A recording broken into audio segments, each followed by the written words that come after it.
I am Chris. I'm 27 years old, and at the celebratory dinner for my own Stanford MBA graduation, my father looked me dead in the eye and told me he wished I'd never been born.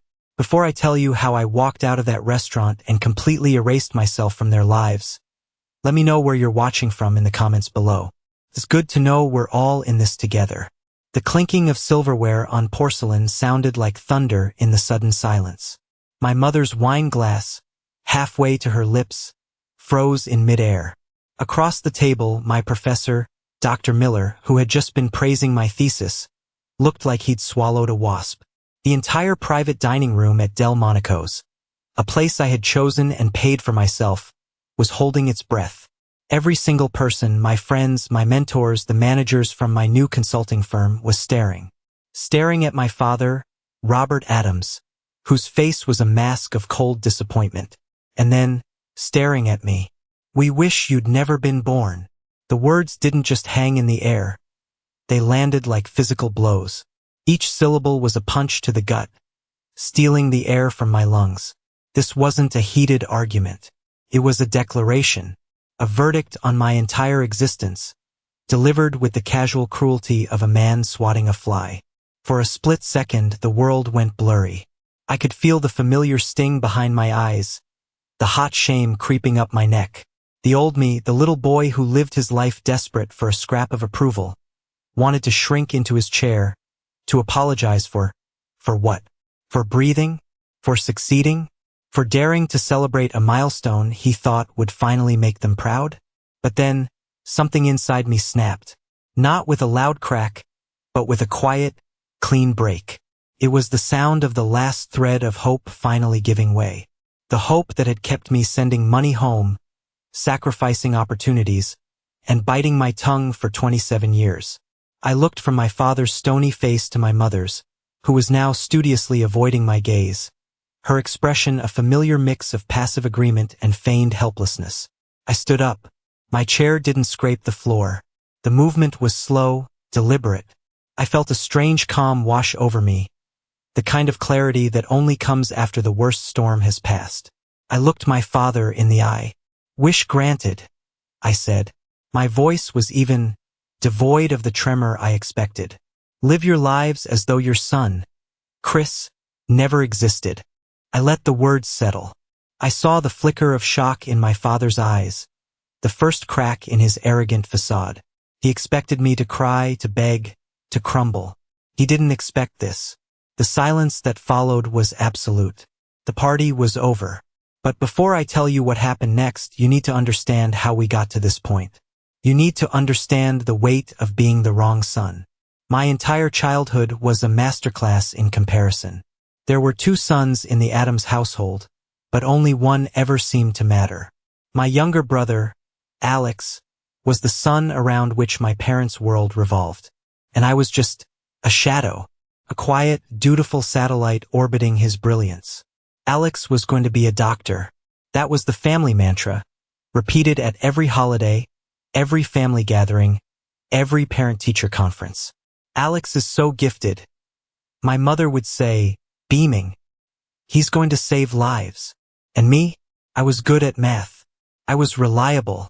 I was the one who learned how to patch a leaky roof at 14 because the handyman was too expensive and my dad, Robert, said I needed to learn the value of real work.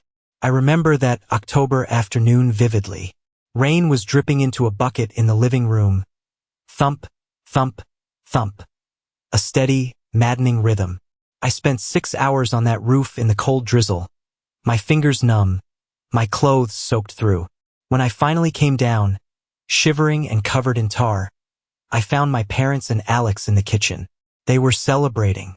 Alex had gotten a B+ on a biology midterm. "We're so proud of you, champ," my father boomed, ruffling Alex's hair. On the table was a brand new, top-of-the-line computer. His reward. I stood in the doorway, dripping onto the linoleum. My mother glanced at me, her nose wrinkling slightly. "Chris, don't track that mess in here. Go take a shower." There was no thank you, no good job, just an order. The roof didn't leak anymore, but it was as if the work had been done by a ghost. That was the pattern. When I was 16, I bought my first car, a beat-up '98 Civic that I paid for with 2 years of savings from bagging groceries. It backfired and smelled like burning oil, but it was mine. 6 months later, for Alex's 16th birthday, my parents bought him a brand new Toyota Camry. A doctor needs a reliable vehicle, my father explained, as if it were the most logical thing in the world. I never complained. Complaining would have been seen as jealousy, as being ungrateful. Instead, I worked harder. I got straight A's. I became captain of the debate team. I won a state-level scholarship for college. Each achievement was a desperate plea. See me. See what I can do. Am I enough yet? Each time, the response was lukewarm at best. Oh, that's nice, Chris, my mother would say, before immediately changing the subject. Did you hear? Alex's volunteer work at the hospital was written up in the local newsletter. The worst was always Christmas. Christmas was the annual showcase of my secondary status. When I was 17, I worked a miserable seasonal job at a shipping warehouse to save up. I spent weeks listening to what my parents said they wanted. My mom had been complaining about their old, grainy television.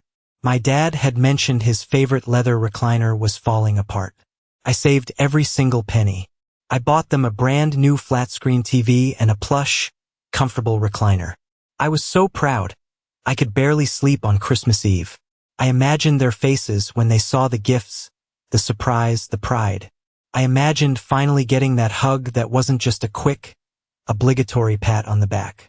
On Christmas morning, I watched as they unwrapped my presents. "Oh, Chris," my mother said, her voice strained. "You shouldn't have. This is too much." My father just grunted and poked at the chair.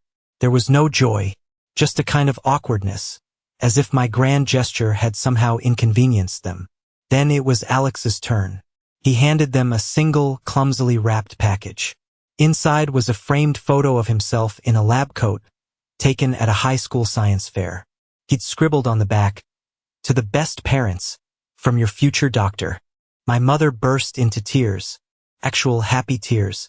"Oh, Alex, it's the most thoughtful thing I've ever seen," she cried, clutching the frame to her chest. My father stood up and gave Alex a bear hug. "That's my boy," he said, his voice thick with emotion. "That's my son." I sat there, next to $1,000 worth of gifts I had nearly killed myself to buy, and I had never felt more invisible. The TV and the recliner were just things. The framed photo was a symbol, a testament to the son they truly valued. It was a brutal lesson. My effort would never, ever outweigh his existence. I learned to live on crumbs of affection. A rare nod of approval from my father was a feast that could sustain me for weeks. But the main course, the unconditional love and pride, was always reserved for Alex. I told myself it was because his path was nobler. A doctor, saving lives. What was a business degree compared to that? I swallowed the injustice and told myself that one day, I would do something so undeniably impressive that they would have no choice but to see me, to finally be proud of me. It was a foolish hope, but it was the only thing that kept me going. College was my escape, but it was also where my role as the family support system was truly cemented. I attended the state university on a partial scholarship, but I worked 30 hours a week waiting tables at a greasy spoon diner to cover the rest. The place smelled of stale coffee and bacon fat, and the customers were often rude, but the tips were decent if you were fast. I lived in a cramped dorm room with 3 other guys, and my diet consisted mostly of ramen and the occasional free burger from my job. I didn't mind. It was the price of freedom. But the calls from home never stopped. They rarely started with a request. They were more insidious than that. "Hi, honey." My mother's voice would chirp through the phone. "How are your little business classes going?" The condescension was subtle, but always there. After a few minutes of small talk about the weather or a neighbor's dog, the real reason for the call would emerge. "You know, Alex is just working so hard at pre-med. The textbooks alone are a fortune, and his organic chemistry lab has all these extra fees." The sentence would trail off, a hook baited and left dangling in the water, and I always took the bait. "How much does he need, Mom?" The first time, it was $200. I had just gotten my paycheck and was planning to buy a decent winter coat. My old one had a broken zipper and was thin as paper. Instead, I went to the bank and wired the money. I told myself it was a one-time thing. I wore 2 sweatshirts under my old coat for the rest of the winter. It wasn't a one-time thing. The calls became a regular occurrence, a monthly ritual of emotional extortion. The car needs new tires, and your father needs it to get to work, but we need the savings for Alex's MCAT prep course. The electricity bill is a bit high this month, and Alex needs to have his study lamp on all night. It was always about Alex, or a family need that somehow always benefited him. They never asked about my expenses, my struggles. They just assumed that my business thing meant I had disposable income. They didn't see the double shifts, the missed social events, the nights I spent studying until 3 a.m. after a grueling shift at the restaurant. One of my coworkers at the diner, a tough older woman named Flo, noticed. "Kid, you work more than anyone I know," she said one night, pouring me a cup of coffee. "You savon up for something special? Just helping out my family?" I mumbled, too embarrassed to explain. She gave me a long, hard look. "Family's supposed to help you, too. Don't you forget that." The biggest sacrifice came in my junior year. I was accepted into a study abroad program in London. It was my dream, a chance to see the world, to learn, to be someone other than Alex's brother. The program fee was steep, but I had been saving meticulously for over a year. I had just enough. I tacked the brochure to the corkboard above my desk, a vibrant picture of Tower Bridge that represented a world beyond my cramped life. 2 weeks before the non-refundable deposit was due, my mother called, crying. It was a different kind of crying this time. Not the manipulative sniffles, but full-blown, panicked sobs. "Chris, I don't know what we're going to do," she wailed. "Your father and we had a huge fight. He's threatening a divorce. It's the financial stress. The tuition installment for Alex is due, and your father's hours at the plant were cut back. We're going to be short." The word divorce hit me like a physical blow. It was the ultimate trump card. "What about the college fund you guys set up for him?" I asked, my voice tight. "The one you always talked about?" There was a pause. "Oh, that ran out a long time ago, honey. Med school is it's a different league," she said, her voice now laced with a kind of manipulative guilt. "We can't lose the house over this, Chris. And if your father leaves, what will happen to Alex's future? What will happen to his own inheritance one day if we lose everything now?" She was comparing my dream of a semester in Europe to the very fabric of our family falling apart, to the future of their golden child. How could I say no? I looked at the London brochure pinned to my wall. The picture of Tower Bridge seemed to mock me. I felt a wave of resentment so strong it made me dizzy. But it was quickly drowned out by a lifetime of conditioning. Family comes first. Be the good son. Be reliable. Fix this. "I'll send it, Mom," I said, my voice hollow. I walked to the bank in a daze. The teller, a friendly woman who knew me by name, smiled. "Big withdrawal today, Chris? Going somewhere fun?" "No," I said, unable to meet her eyes. "Just taking care of things at home." I never told them about the study abroad program. I never told them that the money they took for Alex's tuition was the cost of my dream. I just quietly withdrew from the program, telling my advisor that something had come up at home, because in my family something always did, and I was always the one expected to fix it. That night, I took the London brochure down from my wall, tore it into tiny pieces, and let them fall into the trash can like confetti at a funeral.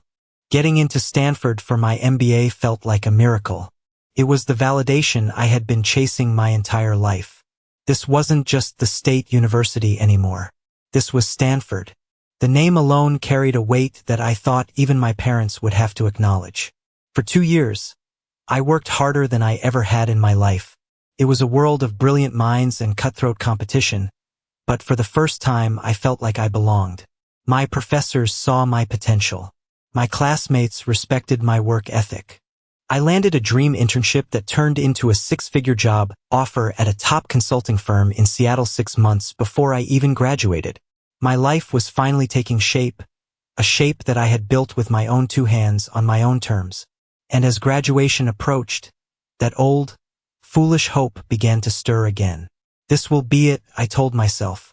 An MBA from Stanford. Prestigious job. This is the undeniable success that will finally make them proud.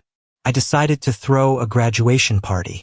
Not a small get-together, but a real celebration. I booked the private room at Delmonico's, a fancy Italian restaurant downtown. I curated the menu, chose the wine, and invited everyone who had supported me along the way. My favorite professors, my study group, my new boss and a few colleagues, and my closest friends. And, of course, my family. My hand was shaking a little as I dialed the number. I rehearsed the opening line in my head, trying to sound casual and confident. "Hi, Mom," I said, my voice a little too bright. "So, graduation is in a few weeks, and I'm having a small party to celebrate. I'd love for you, Dad, and Alex to come." "Oh," she said. Her tone was flat. There was no excitement, no congratulations. Just, "Oh, a party? Isn't that a bit extravagant, Chris?" "It's a big deal, Mom. I want to celebrate it. I've already taken care of everything. You guys just have to show up." "Well, I don't know. Your father's been working a lot. And Alex is swamped with his rotations at the hospital. Seattle is a long drive, you know. The gas alone." Every word was a pinprick, deflating my excitement. They weren't asking about my classes, my job, my life. They were already making excuses.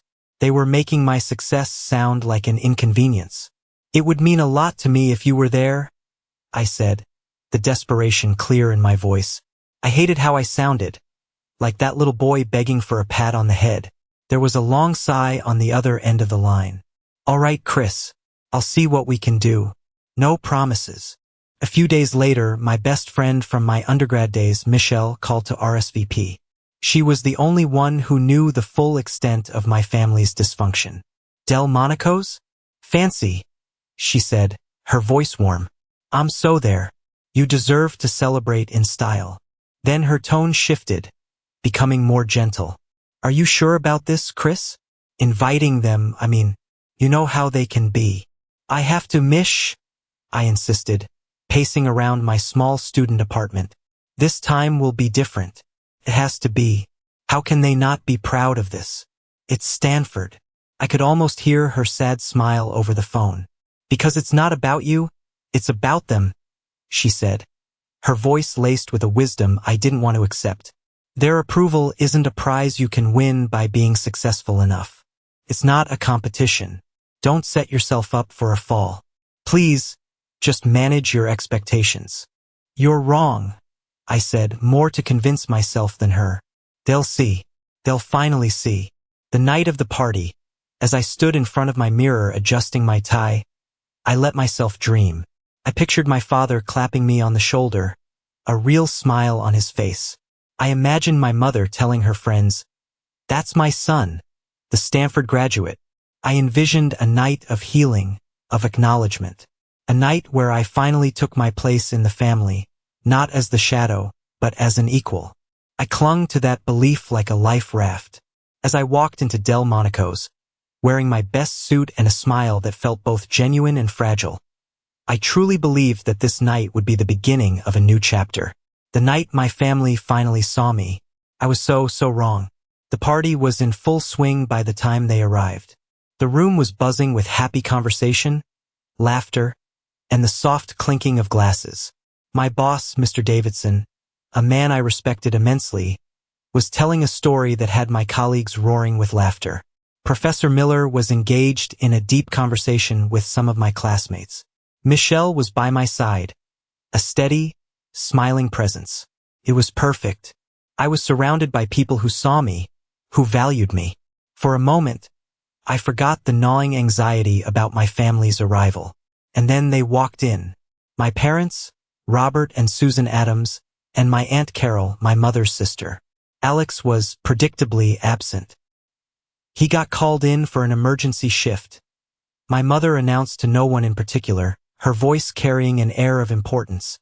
"Saving lives, you know. He feels just terrible about missing this." They were over an hour late. They brought no card, no gift, not even a single flower. My father's expression was sour, as if he'd just smelled something bad. He scanned the room with a look of deep suspicion, as if he were casing the joint. My mother wore a tight, forced smile that didn't reach her eyes. I excused myself from my conversation with Mr. Davidson. "Excuse me for one moment, sir. My family has just arrived." He nodded kindly. "Of course, Chris. Go on." I walked over to them, my own smile feeling stiff on my face. "Mom, Dad, Aunt Carol, I'm so glad you could make it."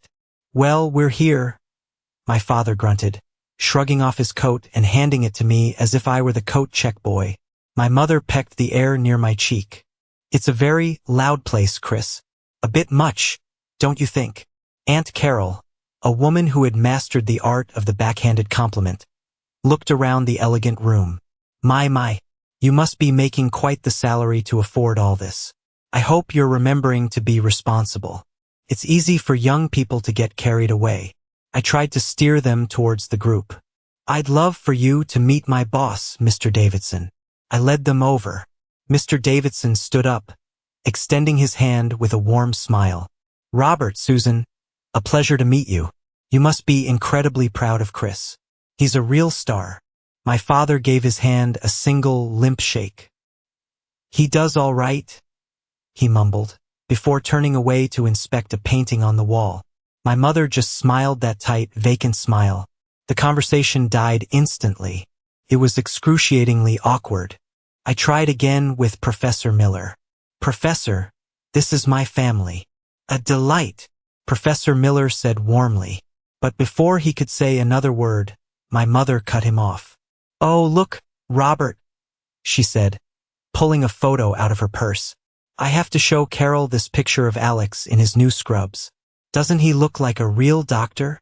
They found a corner table and sat there like judges, observing the proceedings with an air of detached disapproval. They spoke only to each other and to Aunt Carol, their voices low and conspiratorial. I felt a familiar knot tightening in my stomach. The joy that had filled the room just moments before now felt fragile, tainted by their presence. Michelle came over and squeezed my arm. "You okay?" she whispered. "I'm fine," I lied, forcing a smile. "They just need some time to warm up." But they didn't warm up. They deflected every attempt at conversation, turning every topic back to Alex. My achievements, the reason we were all there, were treated like an inconvenient footnote. Aunt Carol was the worst. She cornered me near the bar. "Christopher, dear," she said, patting my arm in a way that was meant to seem affectionate but felt like a spider crawling on my skin. "It's so wonderful you have this business acumen. But you must be so proud of your brother. He has a real calling, so much more meaningful than just chasing dollars, don't you think?" I just nodded, my jaw tight. There was no point in arguing. I tried to ignore it. I circulated, I talked to my guests, I laughed. But I was acutely aware of the black hole of negativity emanating from that corner table. They were a vortex, sucking the happiness out of my celebration. And I knew, with a sinking feeling, that the night was headed for a collision. I just didn't know how brutal it would be. The tipping point came during the toasts. It was the part of the evening I had been both anticipating and dreading. My best friend, Michelle, stood up first. Her glass of champagne caught the light. "To Chris," she said, her voice clear and strong. "I've known him since we were freshmen, eating instant noodles and cramming for exams. I've watched him work 2 jobs while taking a full course load. I've seen him sacrifice and struggle and never, ever give up. He is the most determined and deserving person I know. Chris, I am so incredibly proud of you." The room erupted in applause, and I felt a genuine warmth spread through my chest. I looked over at my parents' table. My mother was clapping politely, a few slow, measured claps. My father's arms were crossed over his chest. He wasn't clapping at all. Next, my boss, Mr. Davidson, stood up. He was a man of few words, but when he spoke, people listened. "I don't give praise lightly," he said, his voice commanding the room. "But in the short time Chris has been with our firm, he has demonstrated an intellect and a work ethic that are second to none. Our firm is lucky to have him." To Chris. More applause. more pride swelling in my chest. I chanced another look at my father.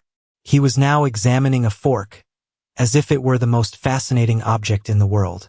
Finally, Professor Miller, my thesis advisor, stood up. He was a kind, elderly man with a brilliant mind and a gentle soul. "I've had many students over my 40 years of teaching," he began, his voice warm and grandfatherly. "But Chris stands out, not just for his intellect, which is considerable, but for his tenacity, his resilience. He has an ability to see problems from unique angles and the courage to pursue unconventional solutions." He smiled at me, a genuine, proud smile that felt more paternal than anything I'd ever gotten from my own father. Then, he turned his gaze toward my parents' table.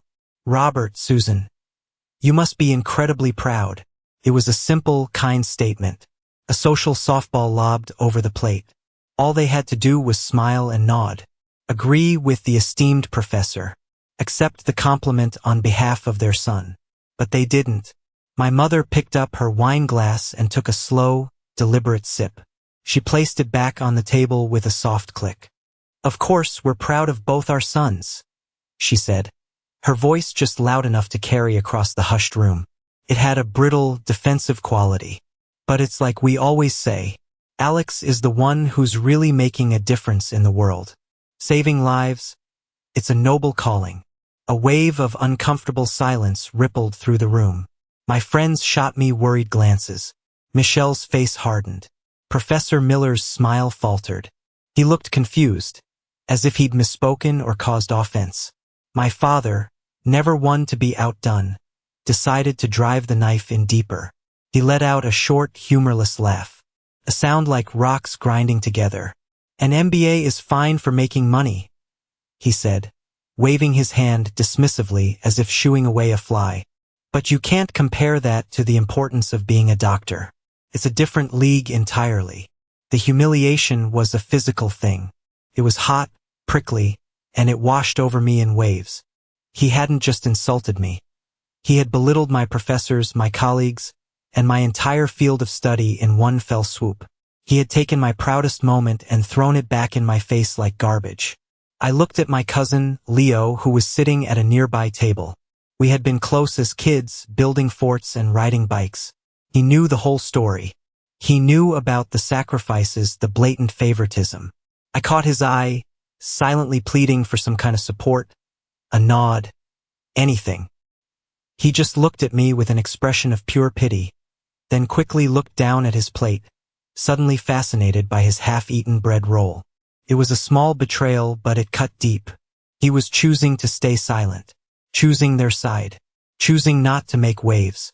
That's when I felt the shift inside me, the desperation to please them, the lifelong ache for their approval, began to curdle into a cold, hard anger. I had done everything right. I had worked, I had sacrificed, I had achieved. And it still wasn't enough. It would never be enough. And then my father delivered the final, fatal blow, the one that would incinerate the last remnants of our relationship. My father wasn't done. He saw the look on my face, the stunned silence of my guests, and he interpreted it not as shock at his cruelty, but as a challenge to his authority. He thrived on confrontation, especially when he held all the emotional power. "What's that look for?" he snarled, his voice low and menacing.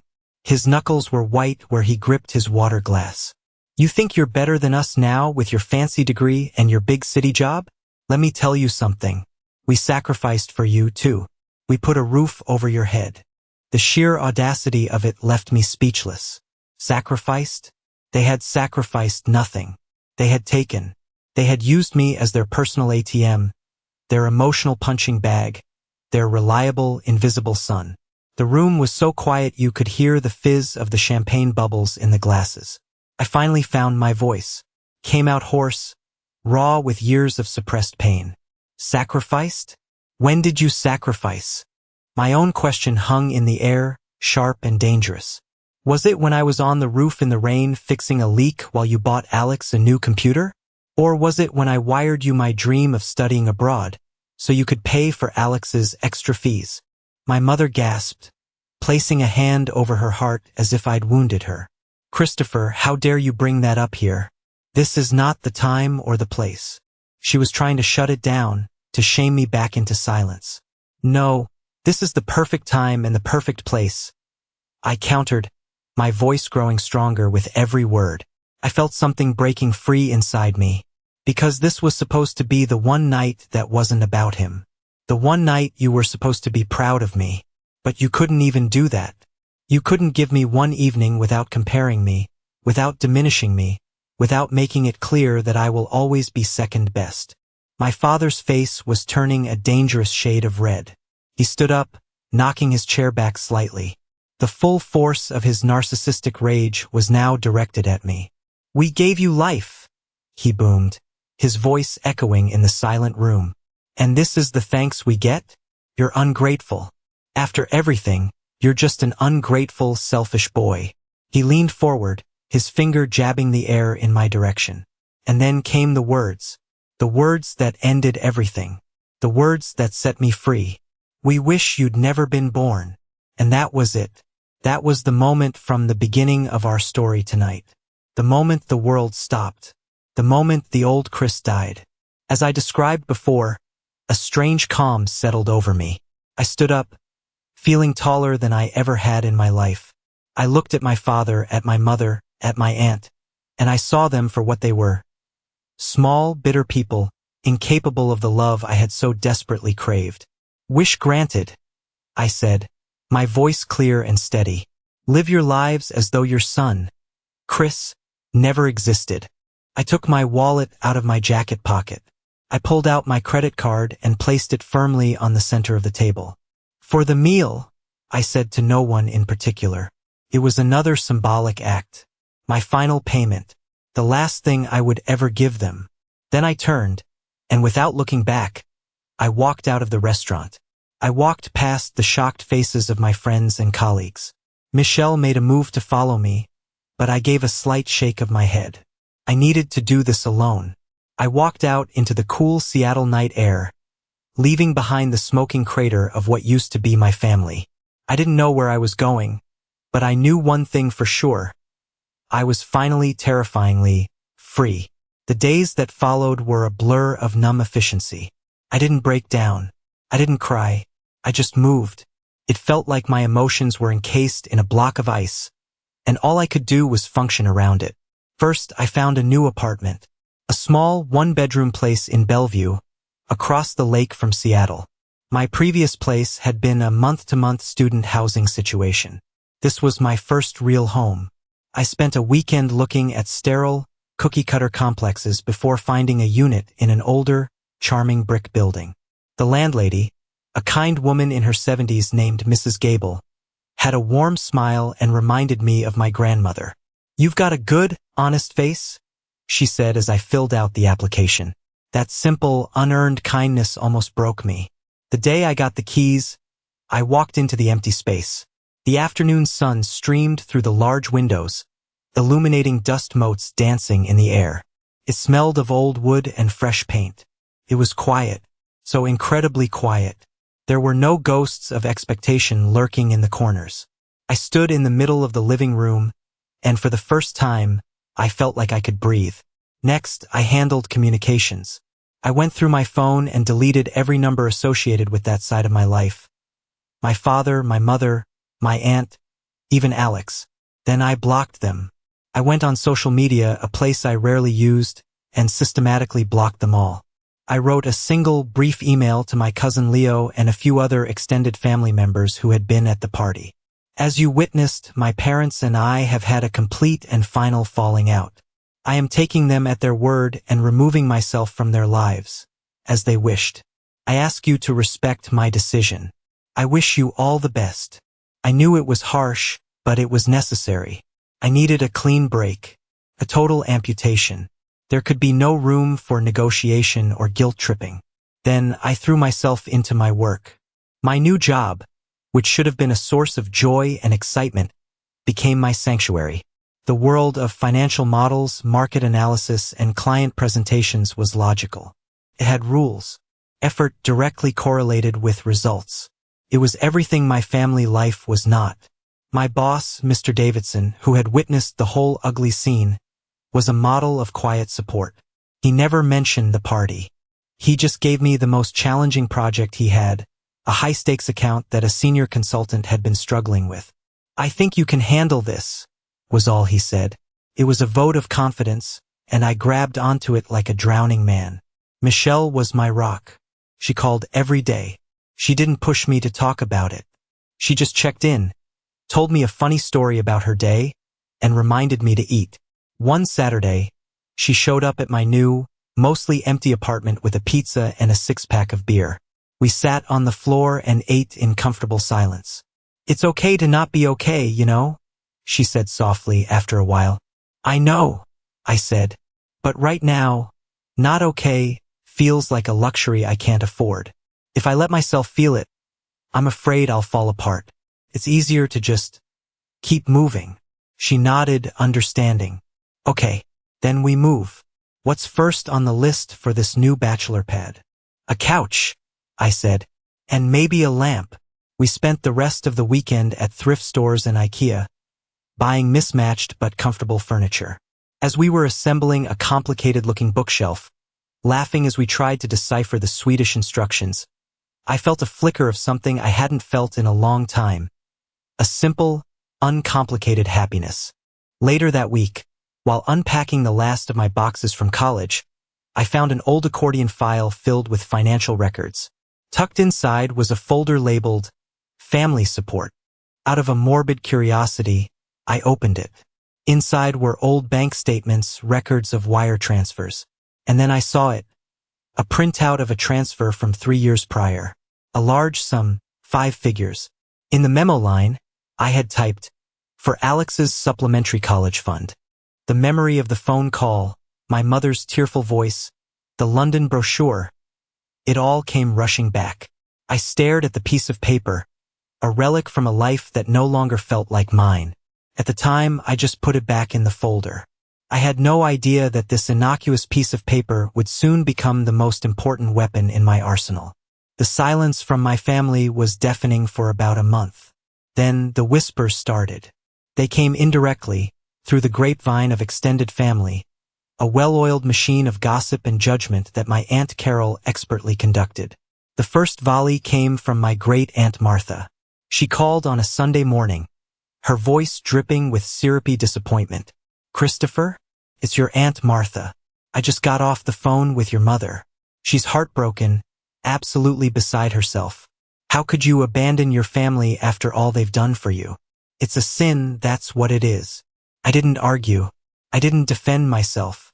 "Thank you for your concern, Aunt Martha," I said calmly. "But this is a private matter between me and my parents. I have to go now." I hung up before she could respond. The narrative had been spun. I was the villain, the cold, ungrateful son who got a fancy degree and decided he was too good for his simple, loving family. My Aunt Carol was the chief architect of this story, of course. She painted a picture of my poor, bewildered parents, who had simply made an off-the-cuff remark under stress, only to have their cruel son use it as an excuse to cut them off. The story conveniently omitted the years of financial and emotional exploitation. It hurt, but it didn't surprise me. It was easier for them to brand me as a monster than to confront their own monstrous behavior. I just kept my head down and focused on work, letting the whispers fade into background noise. The real shock, the revelation that changed everything, came from Michelle. We were having dinner one night at a quiet Thai restaurant, a weekly ritual we had started. She had been quiet for most of the meal, a troubled look on her face. "There's something I need to tell you, Chris," she said finally, pushing her pad thai around her plate. "And I've kept it to myself for years because I didn't want to hurt you, and it wasn't my place. But now, with everything that's happened, I think you need to know the truth." I braced myself. "What is it?" She took a deep breath. "Back in sophomore year of college, I went on a few dates with Alex." I stared at her, stunned. Felt like a betrayal, even though it had happened years ago. "You and Alex? You never told me that." "It was brief and a huge mistake," she said quickly, her eyes pleading with me to understand. "He was charming at first. You know how he can be. But I saw another side of him pretty quickly. He was always broke, always asking to borrow money, which I thought was weird given how much your parents seemed to dote on him. She continued, her voice low. One night, we were supposed to go to a movie, but he said he needed to make a stop first. He drove us to this industrial part of town, down a dark alley. He told me to wait in the car. I was freaked out, so after a few minutes, I got out and looked through the grimy window of this warehouse. It was some kind of dingy underground poker game. My blood ran cold. Poker? It was more than that, Chris, she said, her eyes filled with concern. It was serious. Guys with angry faces, piles of cash on the table. The air was thick with smoke and desperation. I watched Alex lose a lot of money that night. Money I know he didn't have. He got desperate, angry. He started yelling at the dealer. It was scary. I ran back to the car before he could see me. She looked down at her hands. I ended things right after that. He called me, begging me not to tell anyone, especially you. He said you wouldn't understand, that you were always judging him. He fed me some sob story about pressure and needing an outlet. The pieces started clicking into place with a sickening finality. The constant, urgent need for money. The vague, extra fees and tuition installments. My mother's desperate phone calls, the fights with my father, the threat of divorce. It wasn't about tuition. It wasn't about stress. It was about feeding an addiction. He has a gambling problem, I said, the words feeling like ash in my mouth. A bad one, Michelle confirmed. Chris, that money you were sending home? For his college fund? For all those emergencies. I don't think it was going to the school. The world tilted on its axis. All those years. All my sacrifices. My coat in the winter. My dream of London. The double shifts at the diner. It wasn't for his education. It wasn't to help him become a doctor. I had been funding my brother's addiction. And my parents, they had to have known. There was no other explanation. They weren't just enabling him. They were using me to do it. They were complicit. They had lied to my face, manipulated my love for them, and stolen my future to clean up their golden child's messes. The ice around my heart didn't just crack. It exploded. And for the first time since that night at the restaurant, I felt something other than numbness. I felt a pure, white-hot rage. A rage that was cold and clear and absolute. 3 months after the party, I was in the zone. The project Mr. Davidson had given me was consuming all my energy, and I was thriving on the pressure. I was making a name for myself at the firm. I was building a new life, brick by painful brick. I had finally found my footing, and that's when they tried to pull the rug out from under me. I was walking through the sleek, glass-walled lobby of my office building after a coffee run, mentally rehearsing a presentation for the afternoon. The automatic doors slid open, and my heart stopped. There they were, my father and my mother, standing in the middle of the corporate lobby like ghosts from a past life. They looked out of place. My father's jacket was too tight, my mother's floral dress too bright against the sea of gray and navy business suits. They looked smaller than I remembered, weaker, and they looked desperate. My first instinct was to turn around and walk away, to get in the elevator and disappear. But then I thought, no. This is my territory, my place of work, my new life. I will not let them make me run. I walked towards them, my expression carefully neutral. My heart was pounding, but my hands were steady. What are you doing here? My mother rushed forward, her hands fluttering nervously. Christopher, we need to talk to you. We've been calling. I know, I said coldly. I blocked your numbers. My father stepped forward. His face set in the familiar, arrogant lines I knew so well. But underneath the arrogance, I saw something new. Fear. We're not here to play games, boy, he snapped, though his voice lacked its usual booming conviction. This is serious. A few of my colleagues, including my ambitious rival, Mark Landon, were starting to notice the commotion. They slowed their pace as they walked by, pretending to check their phones but listening intently. My office is not the place for this, I said, keeping my voice low. You need to leave. We're not leaving until you listen. my mother pleaded, her voice starting to take on that whiny, manipulative edge. It's about Alex. Of course, it was always about Alex. He's in some trouble, my father said gruffly. A financial bind. He made a mistake, a miscalculation with his student loans. He needs help to clear it up, or he won't be able to finish his residency. A miscalculation. The lie was so blatant, so insulting to my intelligence, that I almost laughed. After the revelation from Michelle, the lie was transparent. They were still protecting him, still lying for him, and they had the gall to come here, to my place of success, and ask me to be their accomplice, to ask me to pay for it. How much? I asked, my voice dangerously quiet. My father named a number. It was staggering. Enough for a down payment on a house. It was a sum that could cripple someone just starting out. He needs it, Chris? My mother insisted, her voice rising with emotion. He's so close to becoming a doctor. You wouldn't want to be the one to stand in the way of that, would you? After all this family has invested in him. The word family coming from her lips was poison. No, I said. The word was quiet, but it landed with the force of a slammed door. My father's eyes narrowed. What did you say? I said no, I repeated louder this time.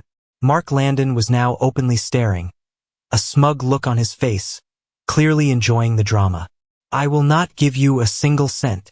My father's face contorted with rage. His fear was gone, replaced by his old, familiar fury. You ungrateful brat. After everything we've done for you, you have a moral obligation. You have a duty to your brother. With the salary you're making in this ridiculous place, it's a drop in the bucket. He was shouting now. The lobby had gone quiet. The receptionist was looking on with wide, alarmed eyes. And that's when I decided that the truth, which I had been holding onto like a secret, was finally ready to be set free. It wasn't just about protecting myself anymore. It was about exposing them. A moral obligation? I asked, my voice ringing out in the suddenly silent lobby. I took a step closer to them, and for the first time, I saw a flicker of real fear in my mother's eyes. They were used to me folding. They weren't prepared for this. Let's talk about moral obligations, I continued, my voice cold and sharp as glass. Let's talk about the obligation of parents not to lie to their son. Let's talk about the obligation of a brother not to steal from his own blood to pay for his sordid little habits. We have no idea what you're talking about, my mother stammered, clutching her purse to her chest like a shield. Alex would never steal. Oh, I think you do, I said. I reached into my briefcase, which I had thankfully brought with me on my coffee run. My fingers closed around the folded piece of paper I had put there that very morning. A copy of the bank statement from my college days. A piece of my past I now realized I had carried with me for a reason. I held it up. I'm not talking about student loans, and you know it. I'm talking about a gambling addiction. The color drained from my mother's face. My father's jaw went slack. They looked like criminals caught in the harsh glare of a spotlight. I know everything, I said, letting the paper drop onto the polished marble floor between us. It landed with a soft, final sound. I know about the poker games. I know about the debts. And I know that for years, every dollar I sent home for his college fund, for his tuition, for his lab fees, was going straight into a black hole to pay off his bookies. My father found his voice, a weak, sputtering imitation of his usual bluster. That's a lie. Who told you this nonsense? It was that girl, wasn't it? That Michelle. Stop it, I commanded, and my voice had a power in it that shocked even me. It was the voice of a man who had nothing left to lose. Just for once in your life, stop lying. Stop protecting him. You've been enabling him, and you used me to do it. You used my love for this family, my sense of duty, as a weapon against me. You let me sacrifice my own dreams so he could throw the money away on a losing hand. Right at that moment, as if on cue, the elevator doors chimed and Mr. Davidson, the CEO, walked out into the lobby. He stopped short, taking in the scene me, standing tall and furious.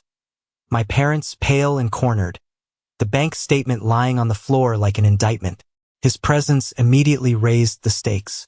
My father, seeing my boss, made one last, desperate attempt to regain control. He pointed a trembling finger at me. This is a private family matter. This has nothing to do with his job. We're discussing a family inheritance issue. The lie was pathetic and transparent. I think it has everything to do with character, Mr. Davidson said, his voice calm but carrying an undeniable authority. He walked over and stood beside me, not even glancing at my parents. He looked at me, his expression one of unadulterated respect. I heard enough. It takes a strong man to stand up to that kind of manipulation. My parents froze. The public humiliation, the judgment from a man of power and status, it was their worst nightmare. This was a man whose approval they would have craved, and he had just sided with me, their worthless son, without a moment's hesitation.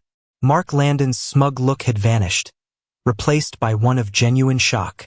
The fight went out of them completely. Their arrogance and anger dissolved, replaced by a raw, pathetic shame. My father couldn't even look at me.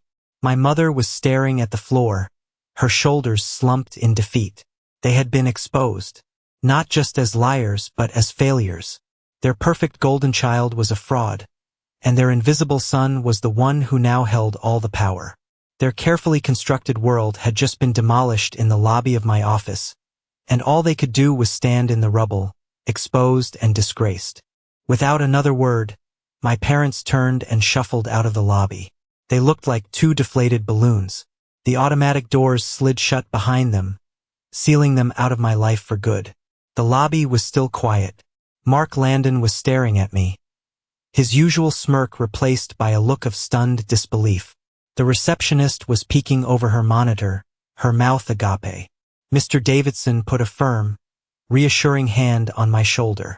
The character and integrity you just showed, that's not something you can teach, he said, his voice low and for my ears only. That's who you are. Come on, walk with me. He led me toward the elevators, away from the prying eyes. I'm sorry you had to deal with that in our lobby, he said as the doors closed, whisking us upwards.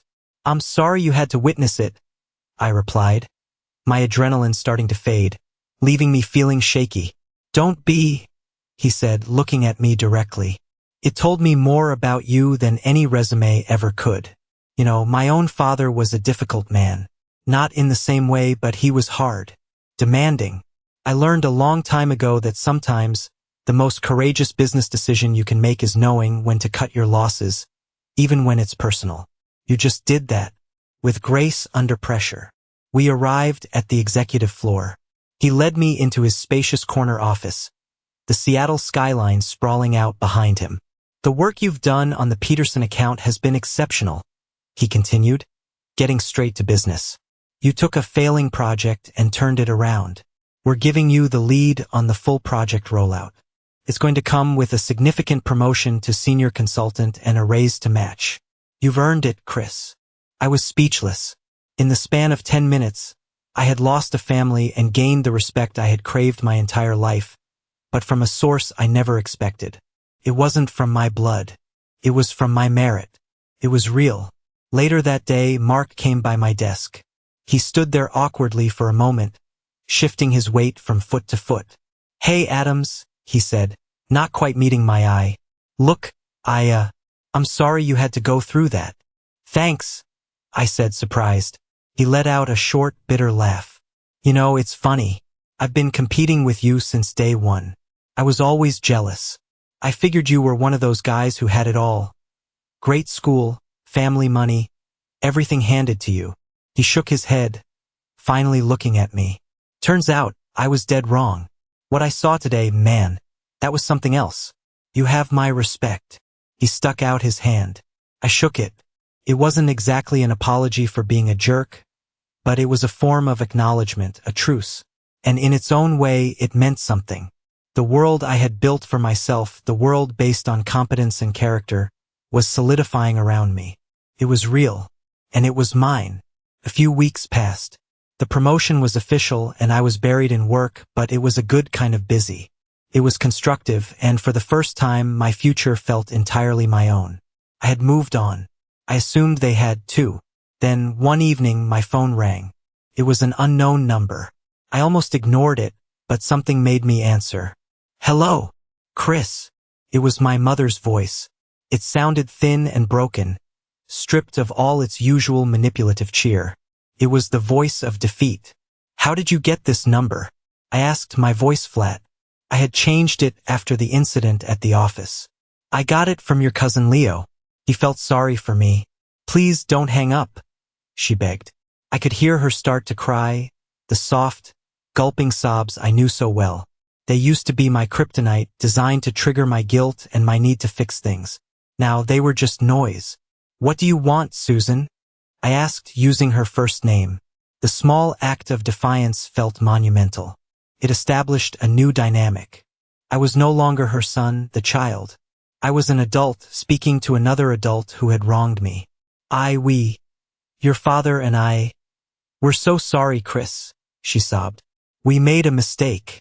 Terrible mistake. We were just trying to protect your brother. We didn't know what else to do. He's our son." "And what am I?" I asked, the question sharp and cold. She faltered. You're our son too. We love you." The apology I had waited a lifetime to hear was finally here. And I felt nothing. It was an empty, hollow thing. It wasn't born of genuine remorse for how they had treated me. It was born of shame from being publicly exposed. It was the apology of someone who had been caught. "You did know what else to do," I said calmly. "You could have told the truth. You could have gotten him help. You could have stopped lying. You could have been parents to both of your sons, not just one. We can fix this," she pleaded, her voice desperate. "We can be a family again. We can go to counseling. Your brother, he's agreed to go to meetings. He's trying to change. Please, son. We miss you. The holidays are coming up. I can't bear the thought of an empty chair at the table." And there it was. The hook. The appeal to sentiment, to tradition, to the ghost of the family we never were. The old Chris would have caved. He would have seen a glimmer of hope and rushed toward it. But I was no longer the old Chris. "I forgive you," I said, and the words surprised me. But I meant them. "I forgive you, not for you, but for me. I can't carry that anger around anymore. It's too heavy. It's poisoning my new life." A sound of hope, a small gasp, came through the phone. "But forgiveness," I continued, my voice steady and resolute, "doesn't mean reconciliation. That door is closed. I have to protect myself now. You taught me that. Your idea of a family is not a safe place for me. You can't be a part of my life anymore. I need peace, and you too. You are the opposite of peace." I heard my father's voice yelling in the background. "Give me that phone." She must have put me on speaker. His voice came through, full of rage. "After all of this, you're still choosing this path? Fine. Don't come crawling back to us when you need a lawyer for some mess you've made, or when you're going through a funeral all alone." The threats were pathetic, empty. "Goodbye, Susan," I said, ignoring him completely, and I ended the call. I didn't feel sad. I didn't feel angry. I just felt quiet. The war was finally over, and I had won. Not by defeating them, but by simply walking off the battlefield. A year can change everything. My small, once empty apartment was now a home. It was filled with books, plants, and the warm, comforting clutter of a life well lived. More importantly, it was filled with love. Michelle and I had started dating about 6 months after what I privately called the liberation. Our deep friendship, built on a foundation of mutual respect and understanding, had quietly blossomed into something more. With her, there were no games, no hidden agendas. Just honesty, laughter, and a profound sense of being seen for exactly who I was. She never tried to fix me. She just loved me, scars and all. It was Thanksgiving. The aroma of roast turkey and cinnamon filled our apartment. A year ago, the thought of this holiday would have filled me with a deep sense of dread and obligation. Now it filled me with joy. We weren't having a big, formal dinner. Instead, we had invited our chosen family. My old study group from Stanford was here, Tom and Jessica, who had witnessed the beginning of the end at that fateful dinner. A couple of my close colleagues from work were here, including my former rival Mark, who, after a period of awkwardness, had become a surprisingly good friend. And Mrs. Gable, my sweet, elderly landlady from downstairs, sat in the comfiest armchair, holding court and telling stories about Bellevue in the 1960s. I stood in the kitchen, carving the turkey, while Michelle directed traffic, laughing as Mark struggled to open a bottle of wine. I looked around the room. I saw genuine smiles. I heard easy, unforced laughter. There was no tension, no undercurrent of resentment, no one keeping score. Just a group of people who genuinely cared for one another, gathered together to share a meal and be grateful. This was family. It wasn't defined by blood or obligation. It was defined by choice, by support, by showing up for each other in good times and bad. These were the people who had seen me at my lowest and celebrated me at my highest. They were the ones who brought pizza when I was too sad to cook, who listened when I needed to vent, who cheered my promotion as if it were their own. Later that evening, after the meal was done and we were all lounging in the living room, full and happy, watching a football game, Michelle came and sat beside me on the couch. She leaned her head on my shoulder. "This is nice," she said softly. "Look at what you built, Chris." I knew she didn't just mean the meal or the apartment. She meant this life, this community, this peace. A year ago, I had been standing in the wreckage of my past, feeling utterly alone. Now, I was surrounded by more love than I had ever known. I had spent my whole life trying to earn a seat at a table where I was never truly welcome. I had to be kicked out of that cold, formal dining room to realize I could build my own table and fill it with people who actually wanted me there. My definition of success had changed. It was no longer about a title or a salary big enough to impress people who were determined to be unimpressed. Success was this: the warmth in this room, the easy laughter, the feeling of belonging not because I had to, but because I was wanted. I no longer needed my parents' approval to feel worthy. I no longer needed their permission to be happy. My sense of self-worth wasn't tied to their validation anymore. It was forged in my own resilience, proven by my own achievements, and reflected in the eyes of the people who loved me for me. It was a quiet, unshakable foundation, and it was all mine. Just when I thought the past was truly behind me, an echo from my old life appeared. It arrived not as a phone call or a visit, but as an email, sitting in my inbox with a subject line that made my stomach clench. "Thinking of you." It was from Alex. I hadn't heard a single word from him in over a year. I hesitated for a long moment, my finger hovering over the delete button. Michelle, sensing my change in mood, looked over my shoulder. "You don't have to read that," she said softly. "I know," I said, "but I think I need to." Curiosity, that old, nagging human impulse, got the better of me. I clicked it open. The email was long and rambling, a masterwork of self-pity and blame-shifting. It started with a half-hearted apology. "Hey Chris, I know things got really messed up with Mom and Dad. I'm sorry for my part in all of it. I was going through a lot back then, a lot of pressure you wouldn't understand. There was no real ownership, no mention of the word gambling, no acknowledgement of the lies or the money I had sacrificed. Just vague excuses." He went on to talk about his life. He had finished his residency, but he was struggling. He was drowning in debt, real student loan debt this time, apparently. He hated his job at the hospital. It wasn't the noble, heroic life he had imagined. It was just long hours, crushing bureaucracy, and not nearly enough pay to support the lifestyle he felt he deserved. He was miserable, and he blamed everyone but himself. He blamed the system, his mentors, his parents for pressuring him. He even subtly blamed me, hinting that the family's financial instability after I left had made things harder for him. I read the entire thing, and what I felt was not anger, not even pity. It was a profound and sad sense of detachment. It was like reading about a character in a book I had put down a long time ago. His problems were his own, a world away from the life I had so carefully built. He was still that boy in the framed photo, expecting the world to applaud him just for existing. Then I got to the last paragraph, the real reason for the email, the punchline to this long, pathetic joke. Anyway, I'm trying to get my finances in order. Maybe even start my own small practice someday. The banks won't give me a loan with my current debt-to-income ratio. I was wondering, since you're doing so well, if you would consider co-signing for me. It would just be a formality to get my foot in the door. It would mean the world to me.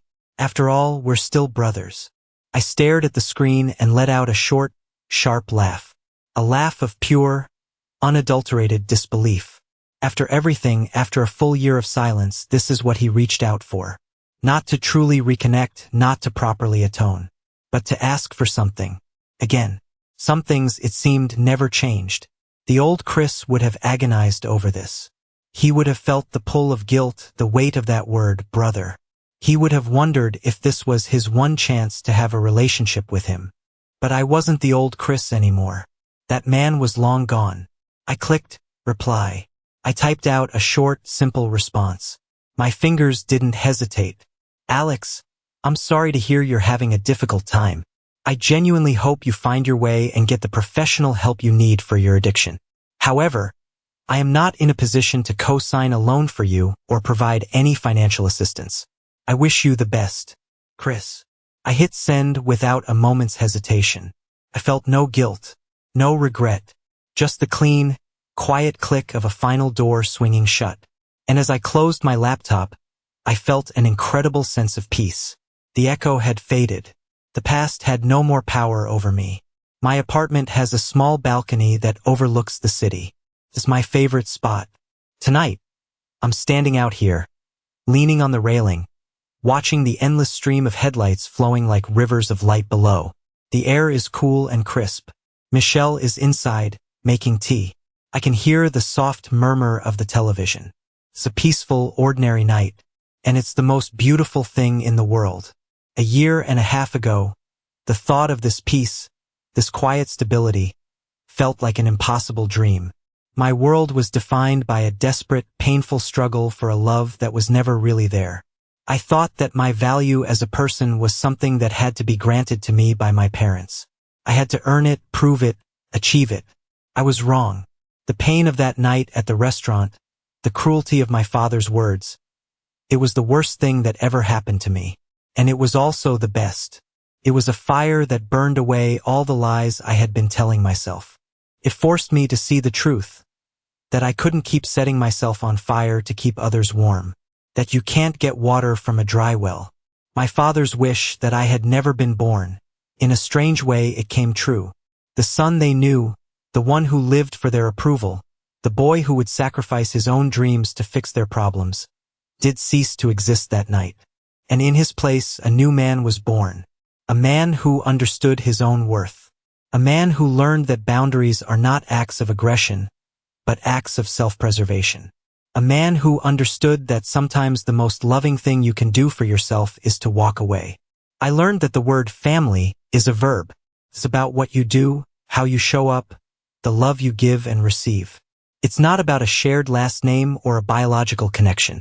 My real family is in there right now arguing about what movie to watch. And my life is richer and more full of love than I ever could have imagined. Losing the family I was born into was the only way I could finally find the family I belong to. Thank you for listening to my story. I hope it resonated with you in some way. Have you ever been in a situation where you had to make a difficult choice to protect your own peace? Share your story in the comments below. And please, don't forget to like this video and subscribe so you don't miss what comes next. Take care of yourselves.